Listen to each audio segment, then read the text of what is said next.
because people start out naive. And naive people are optimistic, but not really. They're just naive. And naive people have no idea that there's, say, malevolence in the world. They have no idea that there's malevolence in their own heart.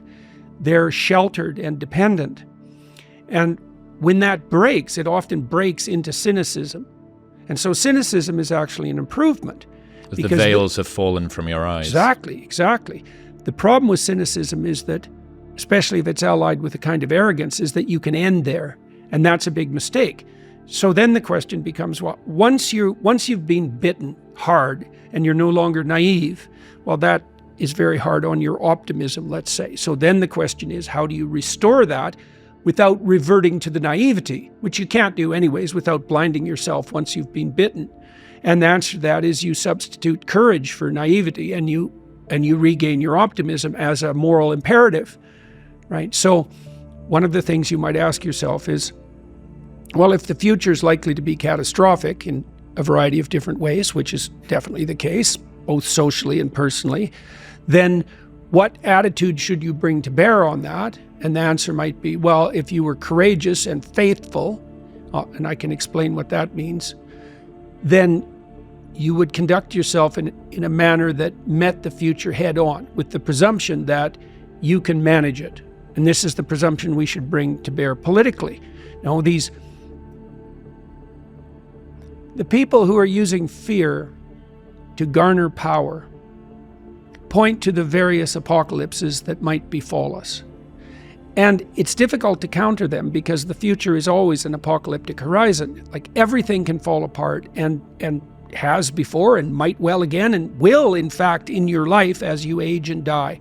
And so it's very easy to conjure up an apocalypse. Then the question becomes not, is that apocalypse potentially real? Because the answer to that is yes, but what attitude should you have towards that? Naive, that's not good. Cynical, that's better, but it's still not good. It's another form of hell, and it also tends to make the potential apocalypses more likely. Well, so what do you have when you move beyond cynicism? And what you have when you move beyond cynicism is wisdom. And that's not naive, it's courageous. And one of the things that religious people have done relatively badly, especially in recent years, is they've failed to delineate the relationship between faith and courage. People like Dawkins and the New Atheists, they point to faith and they describe it as something like belief in foolish superstitions. But that isn't really what faith in the deepest sense means. It means that you are willing to act out the proposition that you can ride the wave no matter how big it becomes, and that we can all do that together, especially if we do that in goodwill. And I think that's a much more appropriate way to confront the future, and it's also the proper medication for cynicism. Now, the other thing about cynicism that's interesting too is that cynics aren't cynical enough about their own cynicism, right? Because you can get doubtful enough to start doubting the validity of your own cynicism. It's like, what makes you so smart? What makes you the judge of being? The Columbine kids were like that. They decided that existence itself was unsustainable given its cruelty, and that the proper response was to put up a giant middle finger to men and God, right? Well, here's a way of being cynical about cynicism. How does your cynicism let you off the hook, right? How does your cynicism justify your desire to avoid necessary responsibility and to pursue your own short-term hedonic gains? It's like, why aren't you cynical about your own doubt? And that's another place where wisdom begins. It's like that. So that's two, right? Cynicism beats naivety, but it's not the ultimate destination. And you should be cynical enough to question the moral validity of your own resentment and your own, your own turning away from the world. Isaiah says, when the natural road toward human fulfillment is blocked, human beings retreat into themselves, become involved in themselves, and try to create inwardly that world which some evil fate has denied them externally. That's a delusion often. If you cannot obtain from the world that which you really desire, you must teach yourself not to want it. If you cannot get what you want, you must teach yourself to want what you can get. This is a very frequent form of spiritual retreat in depth into a kind of inner citadel in which you lock yourself up against all of the fearful ills of the world. Mutual friend Rob Henderson explained it in a simpler way. If your leg is wounded, you can try to treat the leg. And if you can't, then you cut the leg off and denounce that the desire for legs is misguided and must be subdued. And I think that we see this everywhere. Well, okay, so imagine that you lay out a plan and it meets with an impediment and it knocks the slats out from underneath the plan. Okay, now you retreat. Okay, now you have an option when you're retreating, and one option is to construct a world in fantasy where you're taking revenge on those who wronged you and getting what you want. That's a pathway to madness.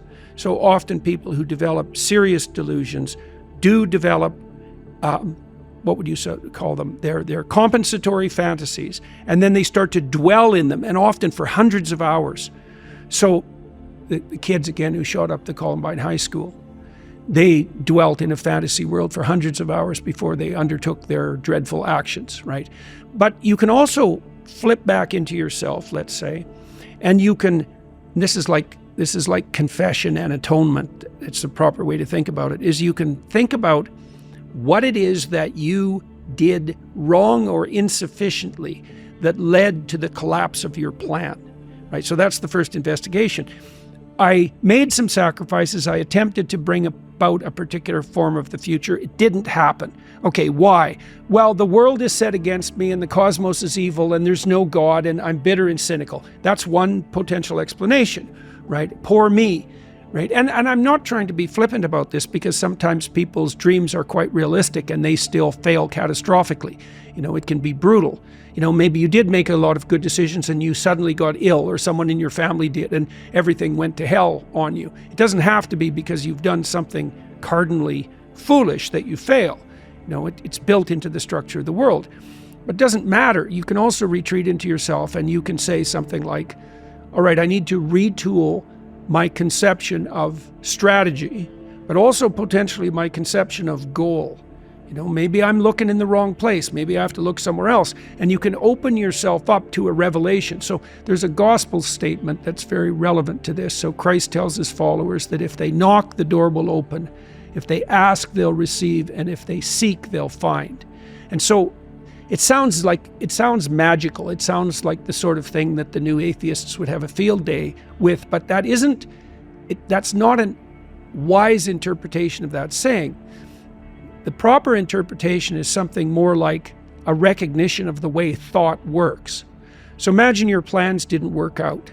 Okay, now you sit down and you say to yourself, I'd like to know,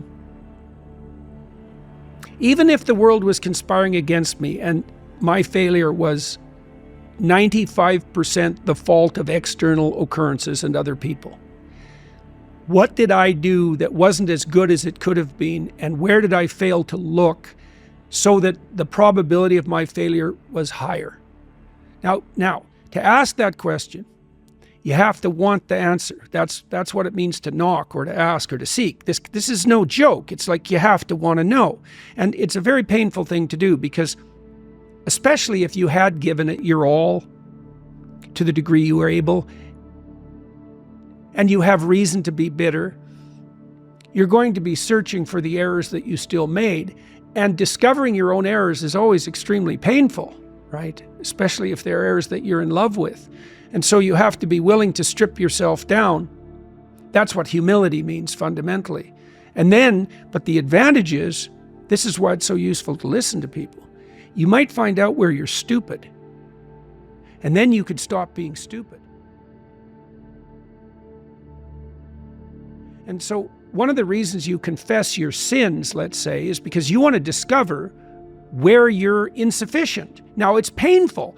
It's painful to encounter an impediment in the form of someone else's opinion that might show you where you're blind and ignorant, or willfully blind even.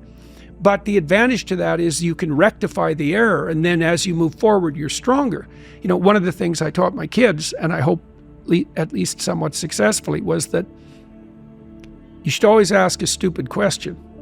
And that doesn't mean the sort of question that someone who wasn't paying attention would ask. If you're listening to someone and you don't understand what they're saying, and you reveal that. You're revealing your ignorance, and maybe you're in a room full of people and you think you're the only person stupid enough to not get it, which is very rarely the case, by the way.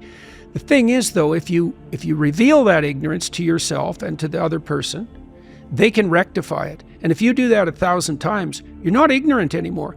And this is a real pathway to success, too. You see it, you do this because you ask real questions in your podcast, and Rogan does this. Okay, Rogan's always trying to be a little smarter than he already is. And then that works, iterated. Like if you ask 1,000 dumb questions and you listen to the answer, then you know 1,000 things, some of them deep, that you didn't know before. So that's the advantage to searching your soul, let's say, for unrequited sins and attempting to atone. That's not a delusion, right? It's an attempt to set yourself right. It's the opposite of a delusion, even though there can be a fantastical element to it.